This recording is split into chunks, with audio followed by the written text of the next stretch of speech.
Corona की दूसरी लहर अब दिन प्रतिदिन कम होती जा रही है। भारत में आज 1,32,000 नए केस दर्ज किए गए, साथ ही साथ 2,000 से ज़्यादा मौत।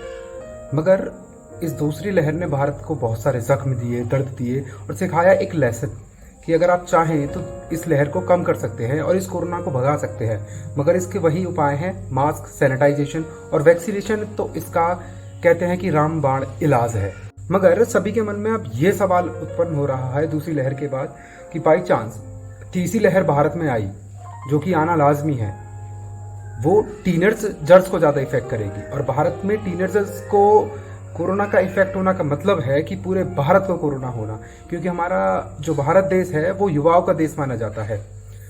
क्योंकि साइंटिस्ट के मुताबिक उन्होंने सीधा सीधा बोला है कि अभी बच्चों का तो ऐसा कोई डेटा है नहीं कि आप कह सकते हैं कि कोरोना बच्चों को इतना इफेक्ट कर रहा है। मगर हाँ, दूसरी लहर में जिस तरह से टीनेजर्स को इफेक्ट किया, उससे कहीं ज़्यादा और दुगनी गति से यह तीसरी लहर में टीनेजर्स को इफेक्ट करेगा।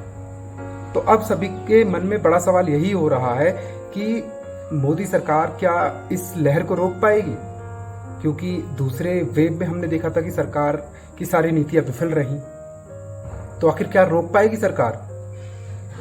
अगर भारत सरकार को थर्ड वेव से बचना है तो उसका एक ही इलाज है, वो है वैक्सीनेशन।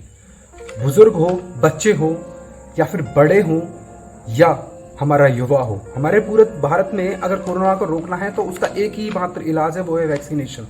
मगर आप वैक्सीनेशन की तरफ देखें तो कोविशील्ड और कोवैक्सीन दो मात्र हमारे एकमात्र ऐसे बड़े प्रोड्यूसर हैं वैक्सीन के।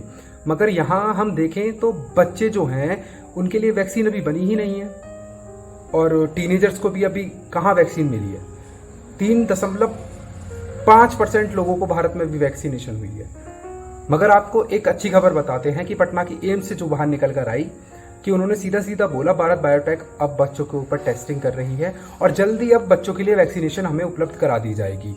मगर आप विदेश यानी इंटरनेशनल मार्केट में देखें तो फाइजर और मॉडर्ना दो ऐसी वैक्सीन हैं जो कि आज के टाइम में सबसे बड़ा कंट्रीब्यूट कर रही हैं 12 साल से बड़े बच्चों को वैक्सीनेशन दिलाने में। जैसे कि जर्मनी हो गया, इटली, फ्रांस। यहाँ अगर आप यूएसए और कनाडा की तरफ जाकर देखते हैं तो वहां एक नया फैक्ट बाहर निकल कर आता है कि 12 से 15 साल के बच्चों को वैक्सीनेशन करा चुके हैं। और सीडीसी के मुताबिक उन्होंने यह अपना तथ्य भी बाहर निकल कर बताया कि जितने भी बच्चे हैं उनको शायद माइल्ड कोविड रहा, मगर उनसे कोविड फैला बहुत जल्दी है। घर में जितने भी बुजुर्ग हो गए हैं उनको बहुत जल्दी उनसे फैलता है।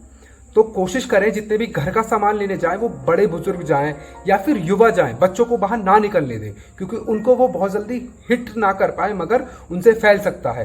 जितने भी तुम्हारे इंपॉर्टेंट काम होते हैं वो सारी एक्टिविटीज उन लोगों के लिए ओपन की गई हैं जिन लोगों ने पूरा वैक्सीनेशन लगवा चुके हैं। बिना वैक्सीनेशन वाले लोग को ना तो कहीं वीजा मिलेगा, ना आप फ्लाई कर सकते हैं, प्लस आप घर के बाहर नहीं जा सकते अगर आपको वैक्सीनेशन नहीं लिया है। ऐसा इंटरनेशनल मार्केट और फॉरेन जो विदेश हमारे जितने भी मंत्रालय हैं सब में वहां पे बोल चुके हैं कि आपको वैक्सीनेशन लगाना जरूरी है।